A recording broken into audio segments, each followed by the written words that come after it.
И на Луне много столовых, где булочки бесплатные.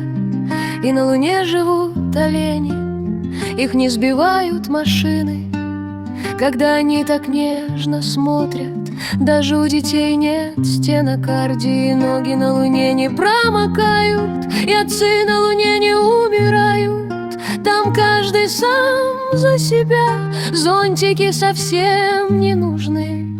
И на Луне есть драконы, их можно погладить.